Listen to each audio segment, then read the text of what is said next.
hoy hablar del conflicto de Gaza es prácticamente anacrónico, porque tan solo en 2 semanas, en 3 semanas, aparece el conflicto de Ucrania, se agrava en realidad, el conflicto venía de antes, tenemos lo de Escocia, hoy la gente habla de Escocia, y muchos medios de comunicación que son grandes responsables de la desinformación de la sociedad, habla de todo confundiendo las cosas, y por ejemplo de este tema he escuchado de todo, pero lo más grave es que nadie se detuvo a estudiar la cuestión, y me preocupa.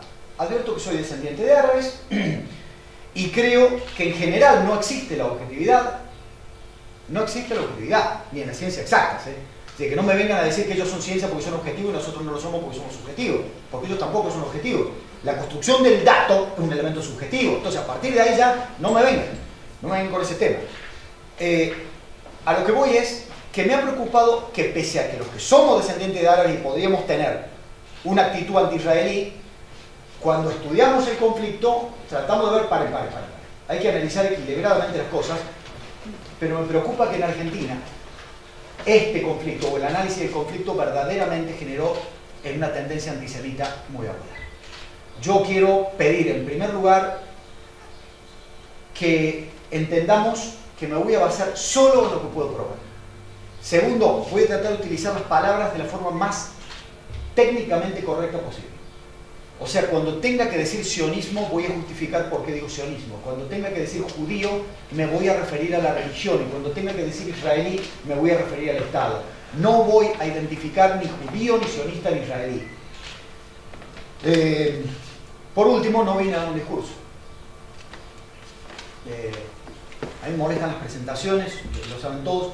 La ventaja de estar cerca de los 49 años es que el narcisismo adolescente me desapareció, entonces lo único que me importa es que ustedes salgan de acá con más dudas de las que entraron. No, profe, pero venimos a que nos aclaren. No vengo a aclararles nada. La función de un docente es generar dudas. ¿Por qué? Porque si tienen dudas van a ir a su casa y van a investigar en un libro, en internet, en algo de eso. ¿Y saben por qué? ¿Es sagrado eso? Porque significa que no va a haber dogmas. Pero si se van de acá con que, ay, ¿cómo sabe el pelado? Eso es muy negativo, porque significa que se van de acá con la idea de que hay una verdad absoluta, y la verdad absoluta no existe. Si se van de acá pensando, ¿será cierto o nos habrá verseado? Basta, me considero el hombre más feliz del mundo, porque van a tratar de ver si lo que les dije es mentira o no.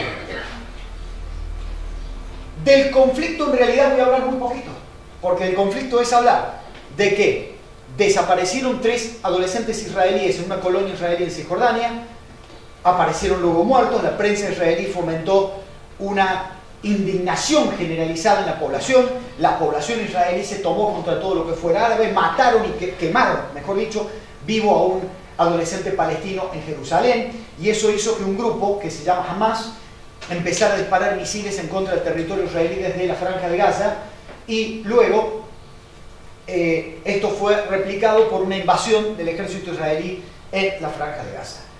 Pero todo esto tiene una historia, ¿sí? Todo esto tiene una historia. Cuando nosotros decimos, ay, esa chica que se casó con ese hombre que es tan malo, perdóname, me estás queriendo definir una historia de vida con una frase en 5 segundos. La gente tiene historia, tiene vida, y no me podés venir a definir en 5 segundos todas las cosas que hicieron que esa pobre chica estuviera con ese animal al lado, o viceversa. Entonces, no me gustan las simplificaciones. Y no tengan dudas, por favor, en levantar la mano, en preguntar, en interrumpir. Esto no es un discurso y esto no es una defensa de tesis, por lo tanto, aspira a que de acá se vayan con algo más, con un plus. De lo contrario, no va a servir. Bien. Cuando hablamos de esta región mal llamada Oriente Medio, sepamos que estamos utilizando terminología que no es árabe. ¿Sí? Nosotros, cuando hablamos de todo esto, estamos utilizando terminología que sacamos de los medios de comunicación o de los libros. Estos términos, que los voy a utilizar porque son los que todos conocemos, Medio Oriente, etc., son términos occidentales.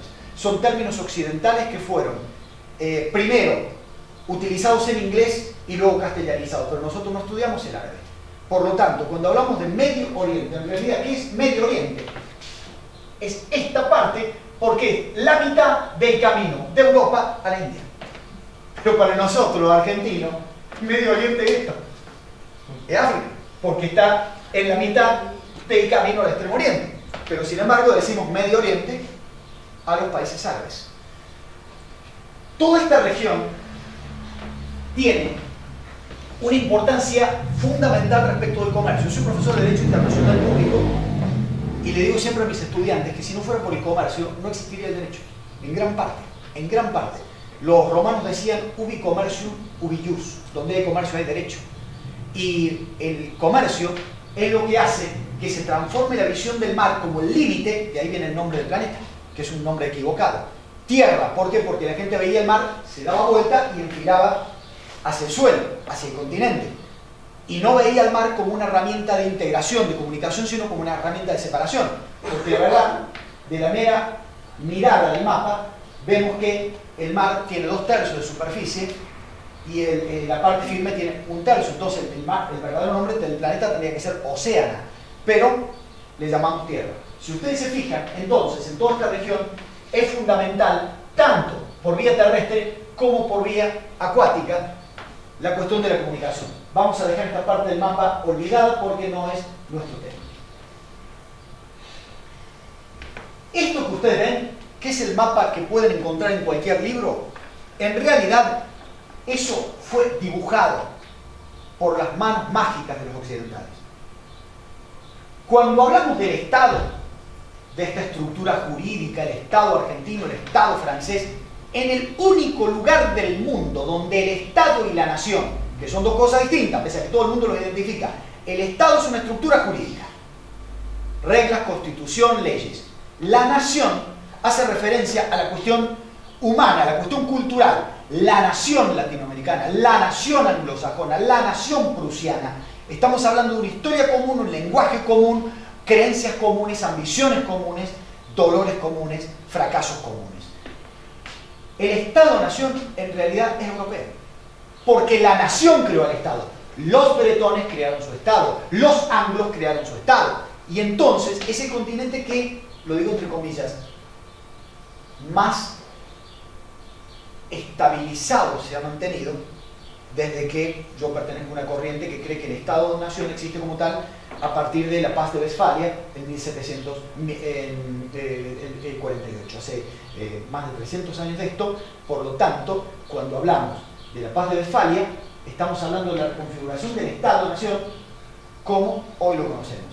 Profe, pero el Imperio Romano no era un Estado, había autoridad, había una fuerza, pero no técnicamente se puede hablar de Estado, más bien de ciudades y Estado. Y cuando se va extendiendo el Imperio Romano, la relación entre Roma y las demás ciudades era una relación que tiene que ver más con dominante y dominado que dos ciudades de una misma república. De ahí surge también parte del derecho internacional público.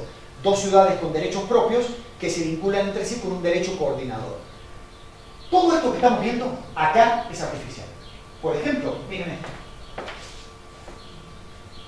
Yo no me olvido nunca cuando en la primaria tenía que dibujar el mapa de las provincias argentinas. ¡Qué parto! ¡Qué parto! Lo que era dibujar es Córdoba, Santa Fe era fácil con una bota. O La Pampa, porque era una cosa media recta. Pero en cambio, cuando teníamos que dibujar el mapa de África era facilísimo. Porque los países son o medio triangulares, o más bien cuadrados, o líneas rectas. ¿Por qué?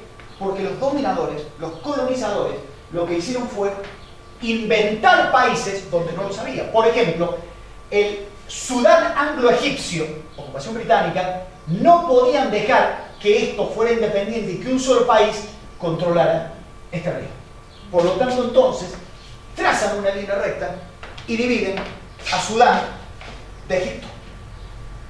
Con lo cual, meten acá un desastre que al día de hoy se está pagando. Este desastre que se está pagando es que una minoría de árabes domina a una mayoría de africanos, en su altísimo porcentaje negros, pero de esos negros, un gran porcentaje musulmanes, otro porcentaje cristiano, otro porcentaje animista. Entonces, ¿qué hacen los árabes que gobiernan Sudán? Que ahora se llama Sudán del Norte y Sudán del Sur. Sudán del Norte utiliza a los negros musulmanes para perseguir a los negros no musulmanes, entonces se matan entre los negros y los árabes permanecen ejerciendo el dominio. Digo, todo esto fue un invento. Si vemos todo esto aquí, nos vamos a dar cuenta de que estas líneas rectas en toda esta región no son no tienen absolutamente nada que ver con la realidad. Si ustedes me preguntan de Irak, se los digo ya. Irak, en toda esta zona hay chiitas, en toda esta zona hay sunitas y en esta zona hay kurdos. Hoy, si nosotros tuviéramos que ver este mapa, en realidad, acá tenemos un nuevo país que se llama el Estado Islámico, que está en la tapa de todos los medios en este momento por las masacres que están haciendo y por las muertes que están haciendo. Si yo les hablo de que a partir de Westfalia en 1648 tuvimos ese Estado-nación con las características que hoy lo conocemos en Europa y que luego los colonizadores empiezan a meterse en África, llegamos a la Primera Guerra Mundial, donde en la Primera Guerra Mundial franceses e ingleses, esto es el Imperio Otomano, fíjense lo que llegó a ser el Imperio Otomano, que ocupa gran parte de las posesiones que eran del Imperio Romano. Entonces acá entendemos varias cosas de la mirada de esta. Como los turcos no son árabes, los turcos, por eso nos dicen turcos a los que somos descendientes de árabes, que es un verdadero insulto. El turco es una raza, el árabe es otra raza. ¿Por qué nos dicen turcos a los descendientes de árabes? Porque mi familia, que viene de acá, un país que se llama Líbano, en ese momento era una provincia del Imperio Otomano. Y yo tengo en mi casa el pasaporte de mi abuelo Abraham, cuando viene en 1913, escapando de las masacres que los musulmanes hacían contra la minoría cristiana. Mi familia es ortodoxa griega. Verdaderamente el pasaporte está sellado por el sultán. Entonces, como estaba sellado por el sultán, éramos turcos. Pero no había peor insulto para un árabe que le digan turco. Vayan a decirle a Joan Manuel Serrat, ¿lo conocen? El cantante. Vayan a decirle gallego. Él les va a decir catalán. Yo no soy gallego. Para nosotros lo mismo, son todos gallegos. O decirle ponja a un chino. Que el tipo te va a decir, no puede ser tan ignorante de confundir un chino, un vietnamita, un taiwanés, un japonés. Para nosotros son todos iguales.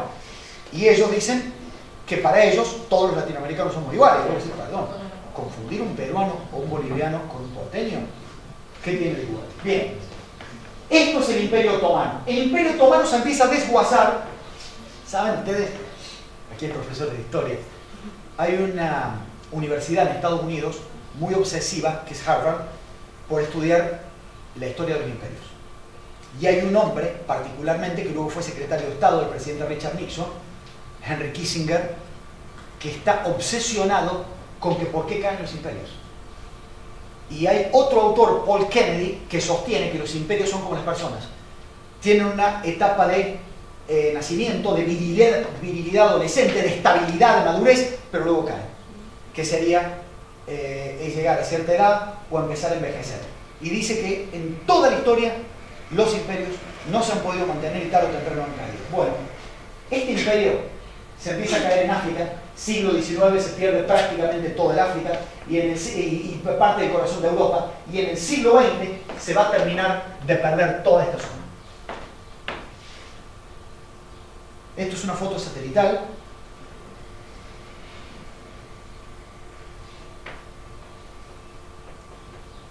Y antes ya de entrar de lleno en esto, por favor aclaremos algo, porque la gente asocia árabe con musulmán y no tiene nada que ver. Árabe, raza, una raza.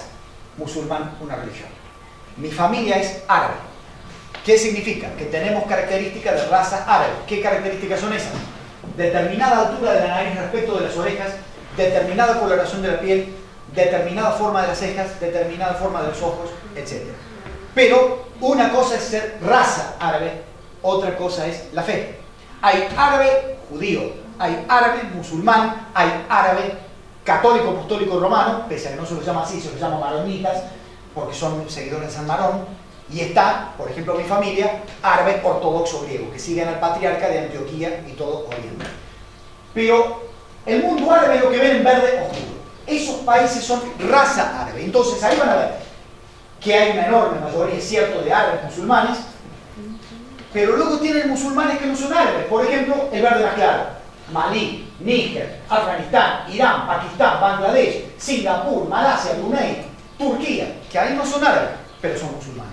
Y luego tienen en dorado, en amarillito, mejor dicho, países donde existe una fuerte minoría musulmana. ¡Oh, qué casualidad! Francia, Reino Unido, Países Bajos, Alemania. países donde hay muchos musulmanes y donde en este momento están generando problemas de convivencia, no los musulmanes sino los europeos, que los están viendo como los futuros enemigos. A su vez, dentro de los musulmanes tenemos los sunitas, que son el 85%, y los chiitas, que son el 15%. Perfecto. Vamos a ir entrando al tema de una manera que seguramente ustedes todos los días han escuchado a políticos, a periodistas hablar de estos sionistas asesinos. A ver, aclaremos algo. ¿Qué caracoles es el sionismo? ¿Se asocia sionismo con judaísmo? Sí y no. Sí, necesariamente si hablamos de sionismo, hablamos de judaísmo, pero no podemos identificar judaísmo con sionismo. ¿Me entienden? Todo sionista es judío, pero no todo judío es sionista. ¿Qué es el sionismo? Si me piden una definición, se lo digo ya: judaísmo político.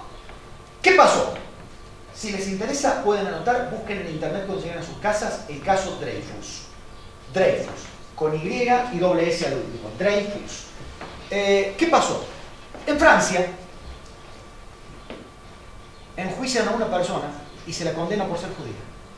Todo el mundo sabe que el juicio Dreyfus, un caso histórico en Francia, fue un juicio inventado. Y lo condenan porque era judío. Ese juicio del caso Dreyfus impacta tanto en Theodor Herzl, este señor, que empieza a escribir y él llega a una teoría.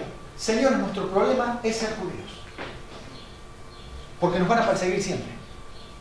Los otros judíos, los que llamaríamos los ortodoxos, los que van al templo, los que practican el rito, y quiero saludar, si hay alguien judío aquí, el próximo 24, la semana que viene, es Rosh Hashanah, es el año nuevo judío, así que si hay alguien aquí, expreso desde mi corazón, Shana Tová, y dentro de una semana va a ser el Día del Perdón. Entonces, nuevamente, Shana Tová, porque son las festividades del Año Nuevo Judío y del Día del Perdón.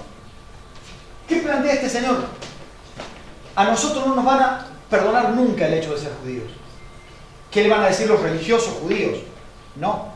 Nosotros tenemos que adaptarnos. No existe un país que se llame cristianía. No existe un país que se llame musulmania. Los musulmanes se adaptan. Los cristianos se adaptan. ¿Y qué le contesta Theodor Herzl? Nosotros no nos podemos adaptar, porque desde los faraones nos están persiguiendo. Entonces, cuando estemos en un baño, va a haber alguien que esté al lado nuestro y va a decir: che, tiene el prepucio cortado, este es judío. Y entonces ya nos van a empezar mal, ya nos van a empezar a jorobar. Entonces no queda otra.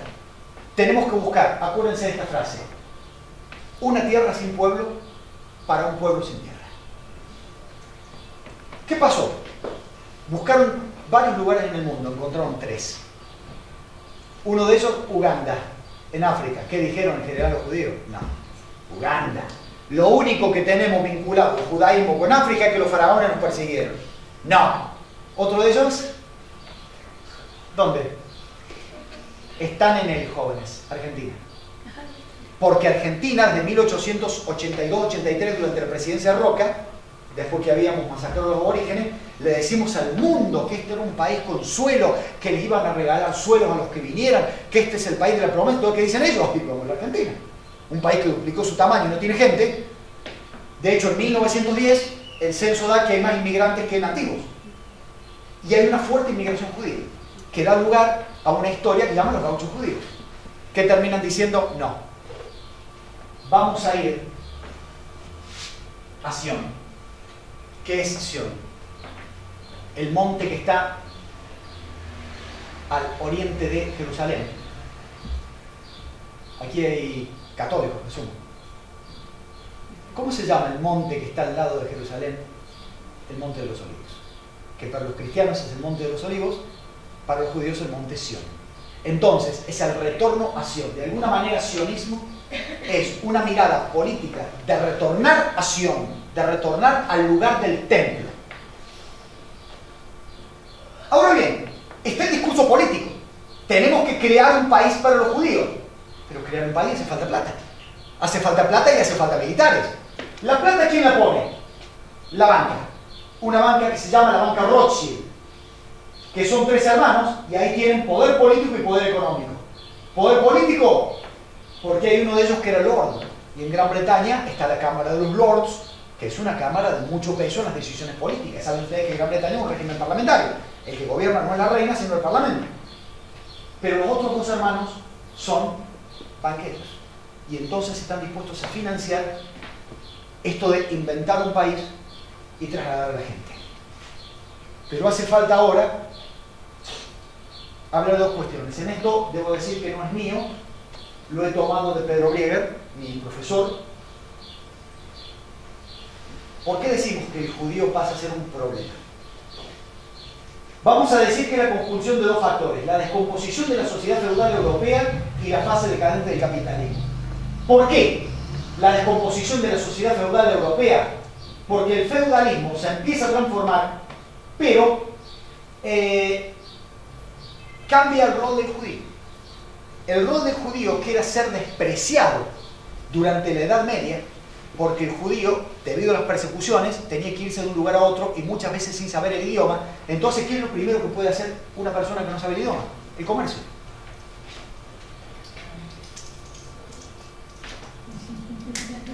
Listo. Entonces, lo único que necesito es mostrarle que les vendo, decirle cuánto les cobro y que me lo paguen cash. Entonces, el judío pasa a ser asociado con el mercantilista, el comerciante. Y el señor feudal lo contrata para que le cobre la renta al vasallo. Con lo cual pasa a ser odiado por el vasallo, ¿sí? Como cuando te viene alguien a traer la boleta de renta, ¿sí? Pobre, el tipo no tiene la culpa. Y entonces vos te empezás a acordar desde la sota, de su familia, del ministro de Economía, del gobernador Juan Bautista Augusto, de Colón y de todos. El pobre tipo que te trae la factura no tiene la culpa, bueno. Pero nosotros decimos, usted cara dura, me viene a hacer, pobre tipo. Bueno, el judío era el cobrador. Entonces, es odiado por el vasallo, porque es el que te viene a sacar la plata, pero es despreciado por el señor feudal. Despreciado. Porque para lo único que se viene para cobrar. Andá, te tiro unos pesos y andá a cobrar. ¿Sí? Eso hace que el judío no encuentre su lugar. Pero además, fase decadente del capitalismo, porque el capitalismo, ¿qué es el planteo? Cuando se transforma el mercantilismo en capitalismo. El capitalismo le dice a la sociedad, si vamos hacia una sociedad de mercado, no va a haber ni más problemas políticos, no va a haber más problemas religiosos. ¿Por qué? Porque esto va a ser producir y consumir. Entonces, vos no vas a ser judía y vos no vas a ser católica y vos musulmana. Van a ser productores y consumidores. Pero ¿cuál es el problema? Que el capitalismo no logra erradicar la imagen del judío, esa mala imagen que se había hecho, y el judío sigue siendo perseguido. Y si no, miremos lo que pasó en Alemania. Termina la Primera Guerra Mundial. Los señores Sykes y Picot, los profesores de Derecho Internacional son muy originales. Todos los acuerdos internacionales y los tratados tienen nombres que a ustedes los van a hacer pensar mucho. Entonces, cuando ustedes escuchen hablar de los tratados Sykes-Picot, ¿por qué se llaman así? Porque lo firmaron Sykes y Picot. ¿Sí? El Tratado de Viena, ¿por qué se llama el Tratado de Viena? Pues se firmó en Viena. El Tratado de Montego Bay, pues se firmó en Montego Bay. Entonces, los chicos me preguntan, profe, ¿qué libro tenemos para Derecho Internacional Público? Bueno, tenemos el de Ferrer Vieira, tenemos el de Alfred Verdross, tenemos el de Podestá Costa Rude. ¿Cómo se llaman? Pues el de Podestá Costa se llama Derecho Internacional Público. Y el de Verdross, Derecho Internacional Público. Y el de Podestá Costa, Ruda, Derecho Internacional Público. O sea, ¿cómo crees que se llama? Es lo mismo en química. La química y yo, la depresión por la química, el amor y la química. Es química. H2O. H2O va a seguir siendo H2O. Por más que yo diga que H2O me deprime, H2O va a seguir siendo H2O. Me pusieron un 1 una vez, fue en química, porque me pidieron obtener óxido plumboso, y yo escuché óxido plumoso, y la profesora se creyó que lo estaba cagando. Pero señor, yo quiero ser abogado, ¿de qué me va a servir saber del óxido plumboso? Bueno, los señores Sykes y Picot, cuando ya se veía venir que Alemania iba a perder la Primera Guerra, se juntan en París. Dicen que jugando al golf, no me consta, y dicen que hay que hacerle pagar a los turcos de Turquía el haber apoyado a Alemania en la Primera Guerra Mundial. Entonces lo que vamos a hacer es sacarles todo esa zona limitar Turquía a lo que se llama la meseta de Anatolia, que es ahí arriba, y toda esta zona la vamos a dividir en una zona de control francés, que es lo azul, una zona de control inglés, que es esto, y una zona que iba a ser de control internacional, que la terminan controlando los ingleses. Los franceses se quedan con lo que era la provincia de Siria e inventan un país que se llama Líbano. ¿Por qué se llama Líbano? Por el monte Líbano. Los ingleses inventan Irak, lo separan de Kuwait, inventan un país que se llama Jordania, que es este, y además hacen un lío de familias, porque los ingleses son unos capos. ¿Saben ustedes que había una familia que controlaba los lugares sagrados en la Meca? La Meca es una ciudad de Arabia Saudita donde está la famosa piedra negra que dicen que la puso el profeta Abraham y que Mahoma dice que ahí hay que hacer las vueltas, etc. Y ahí nace la fe islámica. Bueno, hay una familia que cuida ese lugar, cuidaba, que son los hachemitas. Los ingleses le dicen a los hachemitas: che, hace una cosa, deja a los wahabitas, que son la mayoría de los saudíes, que controlan estos lugares, y yo te doy a vos un país para que gobiernes. Bueno, lo concreto es que la familia de los hachemitas, del rey Hussein de Jordania y su hijo Abdalá, los sacan, les quitan, digamos, la mezquita de el corazón de Arabia Saudita y les dan Jordania, con lo cual ya dejaron un problema político entre Jordania y Arabia Saudita. Son dos países que prácticamente no se pueden ni ver. ¿Y qué dice Gran Bretaña de esto que se llama Palestina? Por medio de algo que se llamó la Declaración Balfour, Estados Unidos, Gran Bretaña da a conocer la declaración según la cual están dadas las condiciones para establecer un hogar nacional judío en Palestina. A ver, ¿cuáles eran las características de Palestina en 1917? En 1917 había más de un 90% de la población eran palestinos. Hacia 1939 ya era 88% palestinos y 12% de judíos. Pero vayamos viendo por favor los mapas, porque vamos a entender que esta tierra era prácticamente más del 95% palestinas. Estado de Gran Bretaña administra hasta que los judíos que siguen llegando le dicen a los británicos: bueno, arma el país judío. Y los palestinos se empiezan a dar cuenta de que se empiezan a quedar sin trabajo, de que los echan de los campos, porque Gran Bretaña, con el dinero de la banca Rothschild, van a comprarle los campos a los dueños de los campos, que no viven en los campos, pero vivían en Líbano, y entonces por monedas le sacan los campos, y cuando llega el nuevo dueño, que era judío, echa al palestino y contrata a judíos. Entonces empieza a haber una enorme desocupación de los palestinos y el judío le empieza a sacar el trabajo. Entonces el palestino empieza a sentir que la culpa de todo la tiene el judío, no el inglés. Cuando empiezan los levantamientos, se produce un terrible atentado en 1947, donde un movimiento terrorista que se llamó Irgun mete una bomba en el Hotel Rey David, donde mueren todos los delegados de una flamante organización que se llamaba Naciones Unidas. Gran Bretaña que dice: chao, ONU, te entrego todo, encárgate vos. Y la ONU, que es un laboratorio de gente muy original, ¿qué dice? Bueno, vamos a hacer una cosa, porque la ONU se trata de sacar problemas de encima. Donde haya mayoría judío va a ser un país judío, y donde haya mayoría palestina va a ser un país palestino. Este es el mapa que armó la ONU. Fíjense, por favor, díganme si en su sano juicio esto es un mapa que puede haber hecho alguien racionalmente. Esto es un mapa que parece hecho por alguien que se tomó 2 botellas de ginebra y pasó derecho a rendir un examen de álgebra al otro día. Esto no tiene sentido. 2 países, uno metido en el otro. Pero además, a ver, me olvidé decirles. ¿De qué distancias creen que estamos hablando acá? ¿Saben cuánto mide todo esto? Por ejemplo, esta es la franja de Gaza. ¿Saben cuánto mide de largo? 49 kilómetros de largo. ¿Saben cuánto mide de ancho? Acá, 9 kilómetros. Acá, 12 kilómetros. O sea, que en una franja que está al lado del Mediterráneo, de 49 kilómetros, disculpen, 39 kilómetros, por 10 kilómetros promedio viven 1.800.000 personas, sin cloacas. Sin cloacas. Por lo tanto, tenemos que en 1947 la ONU decide partir Palestina y crear un Estado judío y un Estado palestino. ¿Qué pasó? Un líder israelí, David Ben Gurión, negocia con la ONU cuándo va a ser la independencia de Israel. Y acuerdan el 15 de mayo de 1948. ¿Cuál es el problema? Caía sábado.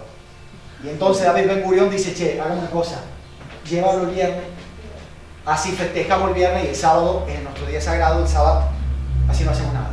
Bueno, 8 de la mañana del día 14 de mayo, viernes 14 de mayo de 1948, David Ben Gurión en la ciudad de Tel Aviv, una hermosa ciudad, impresionante ciudad al lado del Mediterráneo, baja la bandera de la ONU e iza la bandera del flamante Estado de Israel. El problema es que no pudieron festejar, porque a la tarde del 14 de mayo, ejércitos de Jordania, Siria y Egipto invaden el territorio y comienza lo que se llama la Guerra de la Independencia, que dura hasta 1949. Conclusión. Este es el mapa de 1947. Miren en 1949. Israel ahora. Vayan viendo por favor los dos mapas. Se apropia de lo que ven ustedes en verde oscuro, que en aquel mapa formaba parte de lo que acá ven en amarillo. O sea, les doy algunos datos si les interesa. 1917, todo esto era Palestina. 100% Palestina. 1947, 54% pasa a ser israelí, 46% pasa a ser palestino. O sea, el palestino siente que le sacan el 56%. 1949, el 30% queda para Palestina, porque Israel se apropia de la Galilea, de todo esto que bordea Cisjordania y estos dos extremos de la franja de Gaza. Sigamos, por favor. Pido que miren en silencio un ratito la evolución y entonces van a entender por qué el palestino siente que el mundo ha sido cómplice de un imperialismo, estoy utilizando los términos de la prensa palestina, israelí, que les ha quitado sus tierras. 100% palestino, comienza la inmigración israelí a determinadas ciudades, Tel Aviv, los kibbutz, Jerusalén, en 1947 la partición, en 1967 la guerra de los 6 días, lo que queda, en el año 2002 empiezan a meter colonias el gobierno de Israel en Cisjordania, y esto es lo que queda de Palestina. Lo que queda de Palestina es prácticamente un colador que es imposible de crear un Estado. Si ustedes van viendo la evolución, es muy difícil no sentir, si yo fuera palestino, que ha habido un avance tremendo por parte de Israel. Ahora, nunca crean que la verdad está de un lado o del otro, o que todo es blanco o que todo es negro. Porque si yo soy israelí, también les tengo que decir, perdóname, esto es lo que resolvió la ONU, y si vos no me hubieras atacado, yo no te habría contraatacado, y si vos no me habrías metido atentados terroristas, yo no te habría tenido que meter poblaciones dentro de tu propio territorio. A lo que voy es, van a tener discursos legitimadores de un lado y del otro, y en el medio la gente. ¿Qué quedó de los territorios palestinos? Acá tienen algunos números. La superficie de lo que queda hoy de Palestina, que es hoy el 23% del territorio que antes tenían el 100%, superficie 6.200 kilómetros cuadrados, reclaman Jerusalén como capital, su PIB per cápita son $1.000. $1.000. Nada. Nada. Un palestino no gana absolutamente nada. La población palestina, esto es estimado, porque no hay censo en los países musulmanes y árabes, 7 millones. Miren por favor los últimos dos renglones. ¿Cuántos palestinos viven en el territorio palestino? Menos de la mitad, 3,3. ¿Cuántos palestinos viven exiliados fuera del territorio? 3,7. A ver, jóvenes, ¿saben cuántos palestinos viven en Chile? Acá, cruzando la cordillera. 800.000. O sea que de estos 3,7 millones que están en el exilio, 800.000 viven en Chile. ¿Saben que hay más palestinos en Chile que en Siria? ¿Saben que hay más palestinos en Chile que en Egipto? ¿Saben que hay más palestinos en Chile que en Líbano? ¿Por qué? Por esto que les digo, de que tanto Argentina como Chile aparecíamos como la tierra prometida y muchos se fueron en el siglo XIX. ¿Y saben cuál es la tasa de posgraduación de los palestinos que viven en Chile? Superior al 80%. ¿Qué quiero decirles? Que los palestinos se vieron obligados a tener que estudiar porque en Chile había una mirada muy dura contra el inmigrante y contra el aborigen. ¿Por qué? Porque un tal Domingo Faustino Sarmiento, que se había ido de la Argentina a exiliarse a Chile, publica un libro en Chile donde justifica por qué nuestros pueblos tenían que ser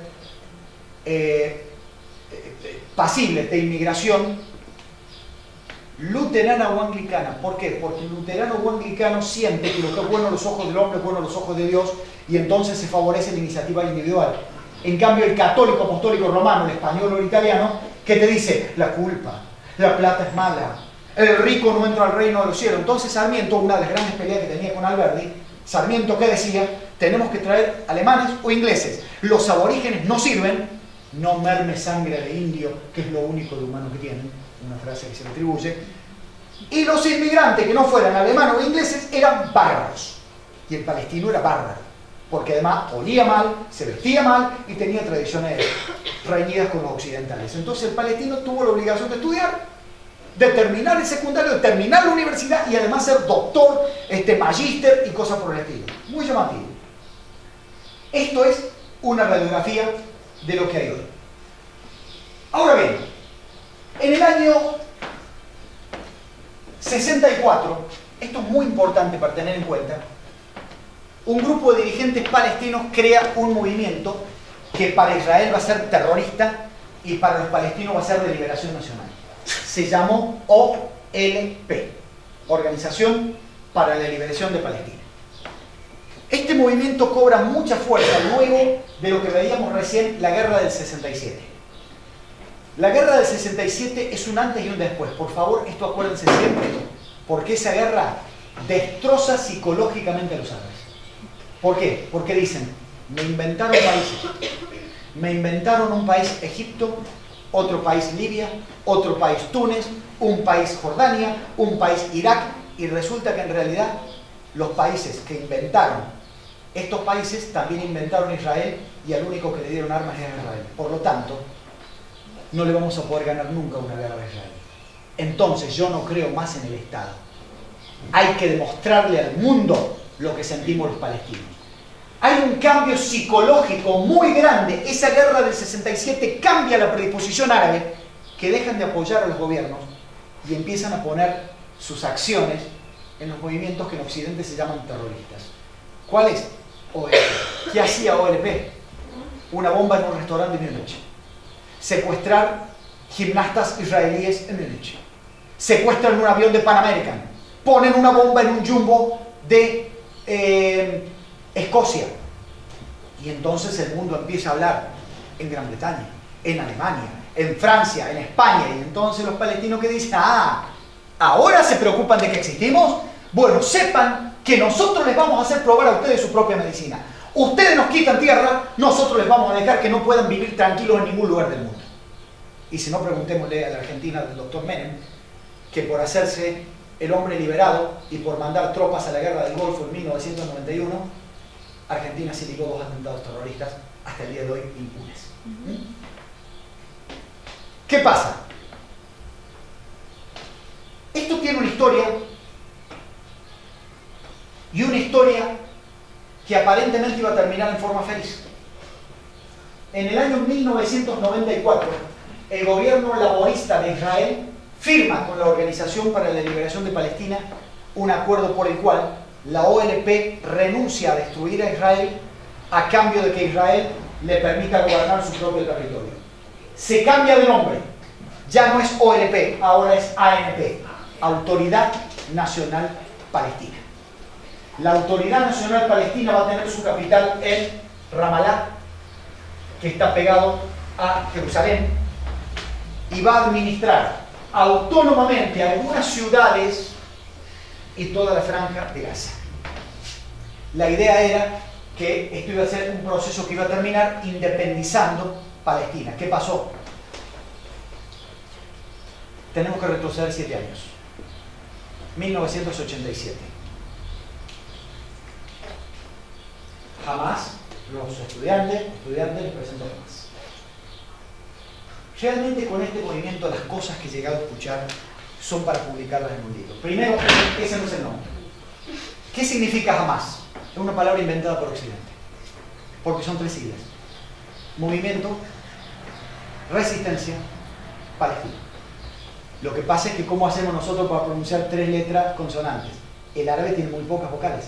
El árabe es prácticamente un idioma cultural. Entonces, si yo fuese árabe, ¿qué les digo en este momento? Que se pronuncia algo así como pero el yanqui, claro, pero el yanqui no te lo va a pronunciar así. Entonces, ¿qué puso?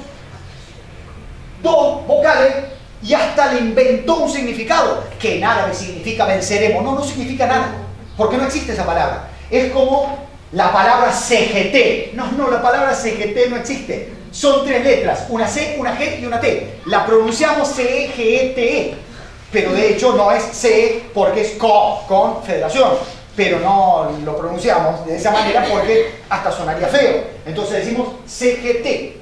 Hamas es de alguna manera como le sonaba a los occidentales la pronunciación árabe de las 3 siglas de Movimiento Resistencia Palestina. Si ustedes leen en cualquier diario algún reportaje a un habitante de Gaza, ¿qué les va a decir? ¿Yo soy de la resistencia o no soy de la resistencia? Nadie les va a decir de Hamas, porque Hamas no existe. Porque Hamas no existe, es una palabra que se inventa a partir de la pronunciación que le metemos 2 vocales. Entonces, sería ridículo, estamos de acuerdo, en que salgamos todo aquí diciendo ¡ay, qué barbaridad los misiles que tiran unos! Porque verdaderamente es medio, suena feo. Entonces, utilicemos Hamas. Esa es la bandera de Hamas, el color verde, que es el color palestino. Y esta expresión, que se lee de derecha a izquierda, que es la llamada shahada. La shahada es la expresión que en árabe quiere decir no hay más Dios que Allah y Mahoma es su profeta. Esa expresión que según los musulmanes, si yo la pronuncio delante de 2 personas, automáticamente paso a ser musulmán. Cada religión tiene un rito iniciático. En algunos casos te mojan la cabeza, en otros casos te cortan el prepucio, en otros casos te meten en un río. Bueno, en este caso, si vos decís delante de 2 testigos no hay más Dios que Allah y Mahoma es su profeta, ya son musulmanes. Esta es la bandera de Hamas. ¿Pero qué es esto? En realidad es un movimiento que surge inventado por Irán. ¿Por qué? Porque Irán, que es un país persa, no es árabe, estaba opuesto a Egipto y Arabia Saudita. Cuando Egipto y Arabia Saudita apoyan a los palestinos, ¿qué dice entonces Irán? Yo no puedo enfrentarme con Estados Unidos directamente. ¿Conocen la Mafalda, la revista Mafalda, chicos? Sí. Bueno, hay un personaje de la Mafalda que es Libertad, una amiguita de Mafalda, terrible, anarquista. Y un día Mafalda estaba preocupada por el tema de la sopa. Y viene y le dice a Libertad, no podemos, nuestras madres nos tienen dominadas, en este mismo momento hay fábricas en Suiza, en gran parte del mundo haciendo juguitos para caldo, nunca vamos a evitar que nuestras madres nos den sopa. ¿Y qué le dice Libertad? Sí podemos. Digámosle, mamá estás gorda, mamá tenés tantos años, mamá estás cada vez más vieja y vas a ver cómo le vamos a ganar. No, dice Mafalda, es inútil. ¿Y qué le contesta Libertad? No, Mafalda, acordate que una pulga no puede parar una locomotora, pero puede llenar de ronchas al maquinista. De alguna manera Irán, que se ve que le dieron a la Mafalda, saben que no se pueden enfrentar con Estados Unidos, pero quieren llenar de ronchas a los aliados de Estados Unidos, que son Egipto y Arabia Saudita. ¿Cómo los van a llenar de ronchas? De la siguiente manera. Egipto y Arabia Saudita apoyan a la OLP presionando a Israel. Entonces, ¿qué hace Irán? Le dice a los propios palestinos, muchachos, ustedes viven en la franja de Cisjordania. Los israelíes los reprimen. Ustedes no pueden vender nada porque los israelíes les controlan las exportaciones. A ustedes les matan los hijos. ¿Por qué tenés que bancarte que un señor que vive viajando en primera clase de los aviones, que para en hoteles 5 estrellas, que no tiene problemas de comida, sea tu representante por más que se llame Yasser Arafat? Vos tenés que ser tu propio representante. ¿Cuál es tu arma? Una piedra.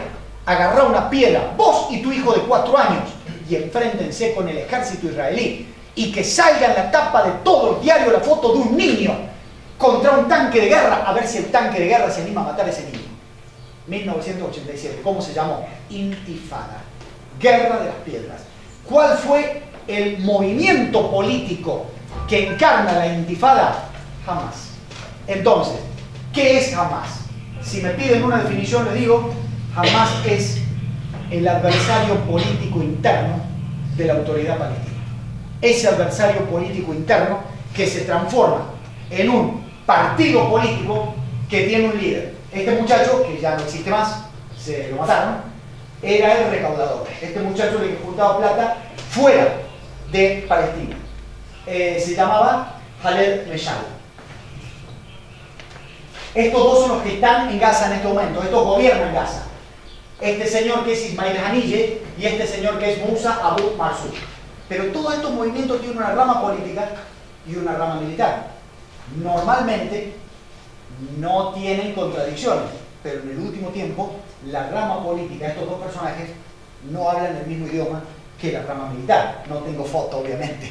Si yo tuviera foto del jefe de la rama militar de Hamas, me secuestran de la CIA, me llevan a Guantánamo y me torturan durante 17 años para que diga de dónde saqué la foto. El líder de la rama militar se llama Mohammed Deif y es el líder de lo que se llaman las brigadas Al-Qassam, que son las que tiran los misiles todos los días, las que ponen bombas en los ómnibus, las que matan a los ciudadanos israelíes. A lo largo de los años, con la muerte de Arafat, la autoridad palestina se debilitó porque los palestinos empiezan a sentir que pasan los años, que se dialoga con Israel, pero que Israel lo único que hace es quitar, quitar y quitar. En cambio los palestinos ceden, ceden y ceden, y Hamas, que sigue siendo financiada por Israel, por Irán y por Siria, al menos hasta hace 2 años, empieza a decir, ven que no podemos dialogar con Israel, ven que la Autoridad Nacional Palestina son unos traidores, ven que ellos son los enemigos aliados de Estados Unidos. Israel ya sabemos que es nuestro enemigo, pero los otros enemigos los tenemos adentro y se disfrazan de palestinos, los sucesores de Arafat. Entonces, hay elecciones en 1985, en 2005, y gana el partido político Hamas. ¿Qué dice Occidente? No lo reconocemos porque son terroristas. ¿Qué dice Hamas? Ah, ¿no me reconoces? Bueno, entonces yo no voy a reconocer la autoridad palestina. Y los echan de Gaza. En Gaza gobierna Hamas y en la franja de Cisjordania gobierna Al-Fatah, otro partido político. Les presento la franja de Gaza. Esto es una foto satelital coloreada. Ahí tienen las características de 3 ciudades, que en realidad son 3 ciudades que están muy pegadas una de la otra.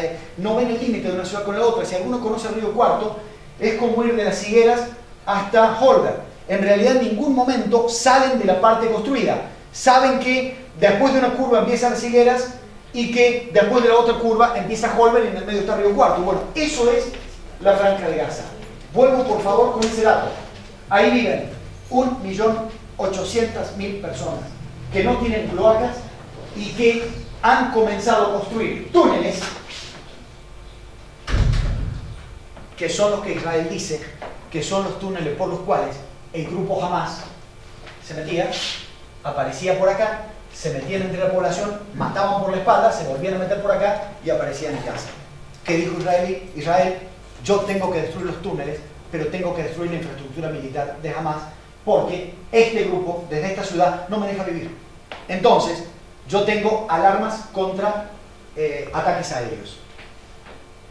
Las alarmas en los últimos 3 meses en las ciudades israelíes sonaban cada 25 minutos. Les voy a mostrar ahora un mapa que les dice cuántos segundos tienen ustedes desde que suena la alarma para meterse en un refugio. No importa lo que estén haciendo, sí, lo que están pensando. No importa lo que estén haciendo. Tienen que dejar todo lo que estén haciendo y meterse en un refugio antiaéreo. Esto lo robé del diario Haaretz de Israel. Miren los colores, les muestra el rango de a dónde pueden llegar los misiles que se tiraban de la Franja de Gaza. Tenemos ciudades grandes como Ashkelon, Ashdod, Kiryat Gat y Beersheba, que es la más grande de todas. Miren las distancias, por favor. 13 kilómetros, 18 kilómetros, 20,4, 40 kilómetros. Vamos ahora a ver esta otra, que esto es impactante. ¿Cuántos segundos tienen desde que empezó a sonar la alarma? Que ustedes no saben lo que es eso, chicos. Los que no vivimos en ciudades con alarmas, cuando los bomberos hacen sonar la alarma de fin de año, verdaderamente te saca de quicio. Porque es un ulular, no es la sirena de la policía o de los bomberos, es una especie de que te taladra los oídos y verdaderamente es desesperante. Bueno, cuando empiezan a sonar esas alarmas y ustedes viven acá, en Sderot, por ejemplo, tienen 15 segundos para dejar todo y meterse en un refugio antiaéreo. Si viven en Netivot, en Nehora o en Itzamim, tienen 30 segundos. Si viven en Ofakim, Kiryat Gat o Kiryat Malachi, tienen 45 segundos. Si viven en Beersheba, tienen 1 minuto. Hay una gente de Río Cuarto, de mi ciudad, que está viviendo en Tel Aviv, y yo solía chatear con ellos. De repente se cortaba el chat por Skype. Como a las 4 horas volví y decía, perdóname, pero tengo que probar mi estado físico. Empezaron a sonar la alarma y bajé los 4 pisos para meterme en el refugio antiaéreo. Ojalá que esta noche pueda dormir con los ojos cerrados. Entonces, cuando vos te pones a escuchar estas cosas, empezás a entender cuando un israelí te dice, ustedes hablan de los palestinos, ¿por qué no dicen cómo el civil que no quiere la guerra en Israel está viviendo? ¿Por qué no dicen que no podemos dormir? ¿Por qué no dicen que no tenemos colegio? Porque suenan las alarmas y tenemos que dejar todo. Y es cierto que existe un sistema antiaéreo que le dieron los yanquis, y ese sistema te capta el misil en el aire. O sea, los misiles no cayeron en estas ciudades, pero te lo capta en el aire, pero el pedazo cae lo mismo. Cae el pedazo de chapa, como si fuera una piedra, y te mata eso. Al niñito argentino, hijo de argentinos que murió hace poco, en realidad lo mata una esquirla de algo que explotó bastante lejos, porque no se pudo meter, porque la mamá agarra a un hermanito y cuando lo va a buscar a él no lo lleva lo suficientemente rápido y lo agarra una esquirla. Entonces, si ustedes ven esto, ustedes entienden que un partido político de izquierda en Israel te diga, señores, hay que terminar con Hamas. Cuando el mismo partido político que te decía hace 3 meses, basta loco, tenemos que sentarnos a hablar con Hamas, ahora te dicen hay que terminar con Hamas. Esta es la cantidad de habitantes potencialmente atacada por los misiles palestinos. 24.700, 25.600, 531.000, 19.300, 7.800, 19.500. Este mapa lo publicó un diario de derecha israelí, el diario Yediot Ahronot, que según este diario, obviamente, yo lo que era como el Clarín en Argentina, si ven este diario, obviamente, este mapa, ustedes no pueden vivir seguros viviendo en Israel, porque vivan donde vivan, desde algún sector palestino, ustedes van a ser atacados, o desde el Líbano. Entonces, no tienen seguridad. Estamos ahí. Te van a atacar, tarde o temprano. Entonces, ustedes ven esto, y obviamente, yo, israelí, digo, señores, los palestinos son todos unos asesinos, son todos unos terroristas, hay que matarlos a todos. Y acá, lo que tenemos en fondo es que Gaza, con el movimiento Hamas, en realidad lo que hace es competir políticamente con la Autoridad Nacional Palestina, forzando a que Israel tenga una actitud severa, dura, en contra de Gaza, para desautorizar a la autoridad palestina y para hacer quedar internacionalmente ante el mundo como unos genocidas a los israelíes. Lo último, para que entendamos la debilidad de Israel, porque acá más de uno me va a decir, profe, pero los palestinos tienen misiles caseros y los israelíes tienen uno de los ejércitos más seguros del mundo. Tienen razón. En lo que no van a tener razón es en la debilidad política del gobierno de Israel. Y es muy difícil para nosotros en América Latina entenderlo, porque nosotros tenemos regímenes presidencialistas. Entonces, la Cristina, la Dilma, el Néstor, el Carlos, pero estos países son parlamentarismo. O sea, que hay que tener mayoría en la Knesset o Parlamento para que el gabinete pueda gobernar. ¿Cuántos diputados tiene el Congreso israelí? 120. ¿Cuántos diputados hacen falta para formar gobierno? 61. Este es el resultado de las elecciones de 2013. Por favor, simplemente miren. La mitad del Parlamento es de derecha, la mitad del Parlamento es de izquierda. Eso es lo que ha logrado Hamás desde 1987 hasta ahora. ¿Qué ha logrado?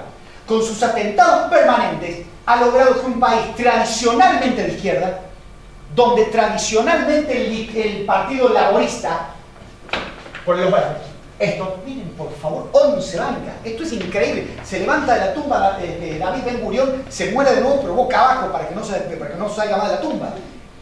Este es un país armado para el socialismo, un país con una economía socialista y con granjas colectivas que se llaman kibbutz. Sin embargo, cuando se ataca permanentemente, la población israelí empieza a virar a la derecha porque dicen, basta de diálogo, loco, basta de hablar. A ver, quiero ser muy simple con esto, no necesitan contestarme, quiero que me contesten desde su corazón, porque yo digo que todos van a actuar un papel que no es sincero.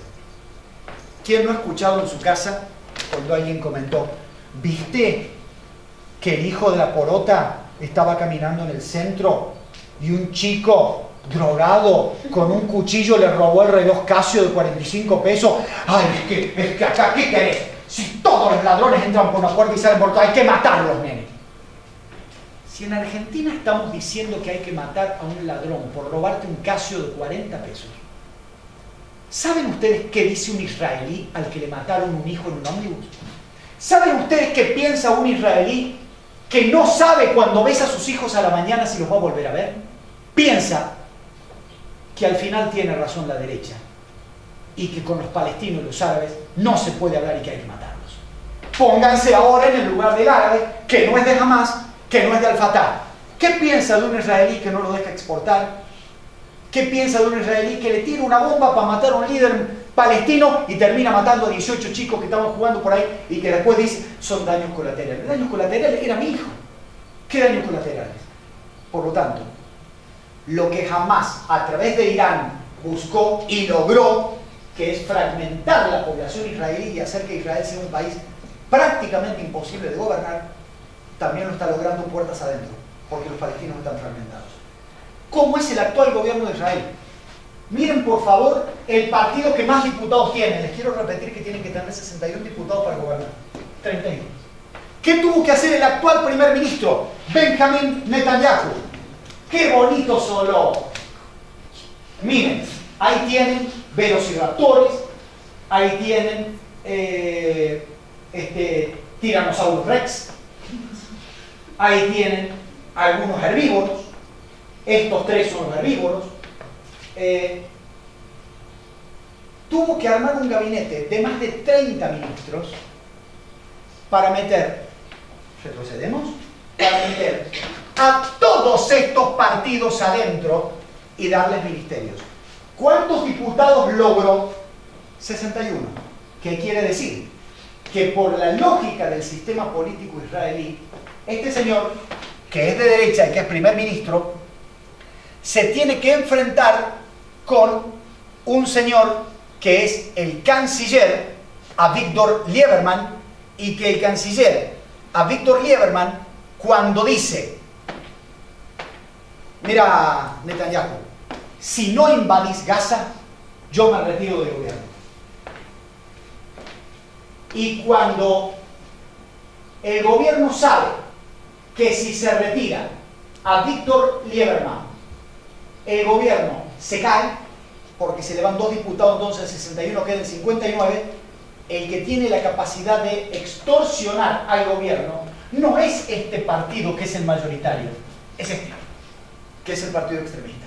Por lo tanto, la invasión de Gaza no fue decidida deliberadamente por la opinión del partido mayoritario, sino por el partido minoritario, que es un partido que se llama Yisrael Beitenu, o el Ober Israelí.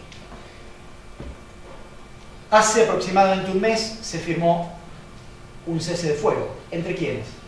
Entre este gobierno y el grupo Hamás. ¿Y la autoridad palestina? La autoridad palestina, digo esto jocosamente, me hace acordar al marido de Wanda. el que está para la foto. En definitiva, el gobierno de la Autoridad Palestina ha quedado desautorizado. ¿Y saben lo que está planteando en este momento el gobierno de la Autoridad Palestina de acá a noviembre? Y que ya que Israel habla con Hamas, los llama terroristas, pero pactan con Hamas, señores, les devuelvo la administración de Cisjordania. Desde noviembre, encárguense ustedes, pasa a ser todo de Israel. Ahora yo no me hago cargo de que la población palestina se levante de nuevo y esto termine en una guerra civil. Esa es una de las posibles conclusiones, porque además dentro del gabinete están los que dicen, perdón, te metiste en Gaza para destruir, esto le dice la derecha, a Hamas y terminaste pactando con Hamas. Yo esto no lo puedo aceptar. ¿Y qué le dice la izquierda? Perdón, te metiste en Gaza diciendo que ibas a terminar con Hamas y lo único que lograste es matar a 2000 palestinos y que se murieran 74 soldados israelíes. ¿Para qué te metiste? Como ven, todos en Israel están indignados con esta paz. Se ha debilitado la Autoridad Palestina y en definitiva yo no veo nada positivo de aquí a mediano plazo. Yo dirijo un grupo de investigación en la Universidad de Río Cuarto porque es muy fácil venir y contarles a ustedes las cosas. Yo creo que los docentes tenemos una obligación también de ser propositores. Y mi equipo plantea que para que podamos hablar de paz tenemos que partir de la siguiente. Lo voy a leer porque no me quiero equivocar en ninguna palabra. La paz en la región conocida como Oriente Medio va a implicar una construcción muy larga y dificultosa. Todas las partes, debe subrayarse todas, deben ceder en algo. Y aunque el Estado de Israel sienta que es el que más tiene para ceder, deberá recordársele que es el que más creció territorialmente en los últimos 60 años. Una hoja de ruta necesariamente deberá implicar, para todos, el compromiso de retomar el diálogo de Oslo y avanzar hacia la creación del Estado palestino. El compromiso, paralelamente, de combatir al terrorismo en todas sus formas y en todas sus manifestaciones. Por parte de Israel, el cese de la construcción de colonias en los territorios palestinos, así como un cronograma para que los palestinos que están viviendo, los israelíes que están viviendo en territorios palestinos, o se convierten en ciudadanos palestinos o retornen a Israel. El cese de las expropiaciones a los barrios árabes y musulmanes en Jerusalén Este. La devolución de las alturas del monte Golán a Siria y de las granjas de Shebaa al Líbano. La aceptación de que la capital de Palestina va a ser Jerusalén Este. La vuelta a las líneas fronterizas anteriores a la Guerra de los 6 días de 1967. Cese de detenciones irregulares de ciudadanos árabes y el sometimiento inmediato a juicios ordinarios a quienes están detenidos en la actualidad. ¿Qué le pedimos a Siria? Reconocimiento de Israel como Estado, firma de tratados de paz y compromiso de dejar de armar a los grupos irregulares que combaten contra Israel, ya sea de Cisjordania o del Líbano. ¿Qué le pedimos al Líbano? Desarme de los movimientos irregulares, Hezbollah fundamentalmente, y el fortalecimiento de sus fuerzas armadas. ¿Qué le pedimos a los palestinos? Desarme de todos los movimientos irregulares, aceptación de que un Estado palestino no tendrá fuerzas armadas, pero en cambio deben tener una policía palestina especializada en antiterrorismo. Un señor que sabía más que yo, un señor que fue un símbolo para muchas generaciones y para la humanidad. Cuando alguien le decía, maestro, ¿cuál es el camino para la paz?, contestó, no hay camino para la paz, porque la paz es el único camino. Ojalá que alguna vez lo entiendan, ojalá que alguna vez haya gente que crea y que entienda y que sepa que cuando hablan los fusiles calla la razón, y ojalá alguna vez nosotros entendamos que la paz no es la ausencia de guerra. La paz es una construcción a partir de nuestros corazones, donde partimos de una negociación, y negociar significa ceder, de lo contrario es imponer, y nunca la paz llegó de la mano de las imposiciones. Termino con una frase de alguien que para mí significó demasiado, para mi generación en realidad, y que se llamó John Lennon, en un tema que se llama Imagine, y que dice, podrás pensar que soy un iluso, pero te aseguro que no soy el único. Tengo la esperanza de que te unas a nosotros y entonces haremos que el mundo sea uno solo. Muchísimas gracias, estoy a disposición de ustedes si quedan dudas, críticas o preguntas. Gracias.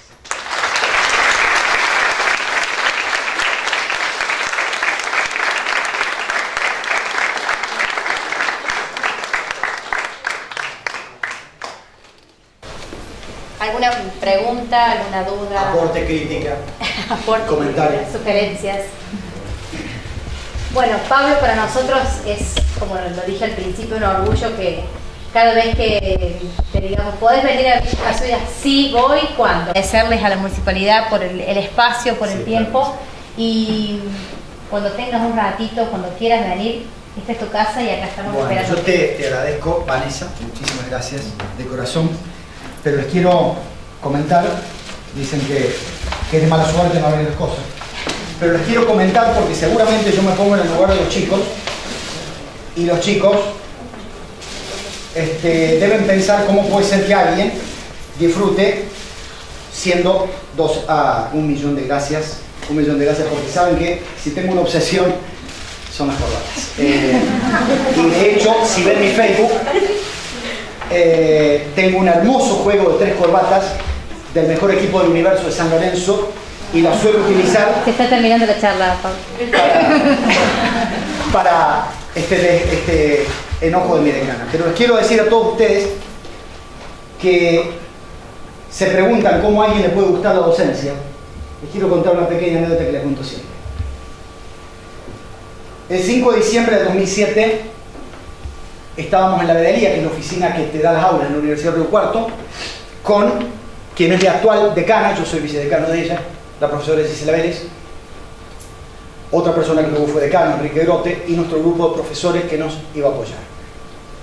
En las 10:05 se sintió un temblor y hasta el día de mi muerte voy a llevar en mis oídos el ruido de los vidrios, de todos los vidrios que rodeaban el patio, vibrando como no lo escuché jamás en mi vida. Pensamos que era del área material Río Cuarto, que queda exactamente 1 kilómetro.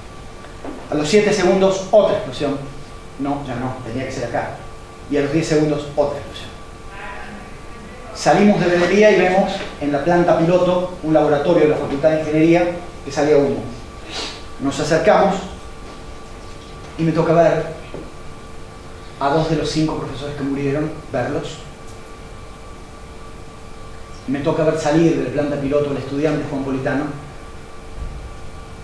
que le salió humo del cuerpo. Fue el primero en morir 2 días después. Salieron hablando. Me llama mi hermano Luis, que es especialista en pulmones, en adicciones tabáquicas, porque la información que era, explotó la Universidad de Río Cuarto. Me llama mi hermano y le digo, no, Luis, pasó tal cosa. Me dice, ¿hay heridos? Sí, hay gente quemada. ¿Qué porcentaje? Mirá, Luis, no sé, pero vi que le salió humo del cuerpo. Ya están muertos. No, Luis, salieron hablando. Pablo, están todos muertos. Con el tiempo, a los pocos meses me toca ser electo consejero superior. Saben ustedes que las universidades tienen un gobierno parlamentario. Yo soy en este momento vicedecano y cualquiera piensa que las universidades la gobiernan los rectores y los decanos. No, la universidad pública argentina la gobiernan los consejos, que son pequeños parlamentos donde están los docentes, los estudiantes, los no docentes y los graduados. Me tocó estar en el cogobierno de la universidad como docente. Me tocó conocer las intimidades de la explosión y me entero de cómo muere Juan, el estudiante. Juan está maniobrando con unos tanques de hexano y en un determinado momento quiere cerrar los tanques de hexano, se rompe un caño y empieza a saltar el chorro de hexano. El hexano es tremendamente inflamable, con el solo acercar un anillo caliente explota y Juan grita, derrama el hexano, apaguen todo, y él sale de la planta piloto. Cuando explota el primer tacho que quema a 3 de mis colegas, Juan está afuera y grita el nombre de un amigo. El jefe de Defensa Civil de Río Cuarto, que estaba precisamente dando un curso, lo abraza y le dice, no, nene, no entres ahora. Juan se zafa y se mete para sacar a su amigo cuando explota el segundo tacho. Y ahí se quema Juan, que es el primero que muere. Con el tiempo me tocó votar en el Consejo Superior, el juicio, pagarle a los familiares, ver las miserias humanas. Fueron sesiones secretas, yo no puedo contar las cosas que escuché y que dije. Me marcaron para toda la vida y ahí tomé la decisión de dejar de ejercer la abogacía. Y sí, me quedé absolutamente convencido que siendo docente nunca voy a tener un Mercedes-Benz, más que el 11-14 de la empresa de colectivos que me lleva a nuestra universidad, que nunca voy a conocer Saint-Tropez, que nunca voy a poder conocer la isla Bali, pero sí sé que es lo que más amo en la vida, porque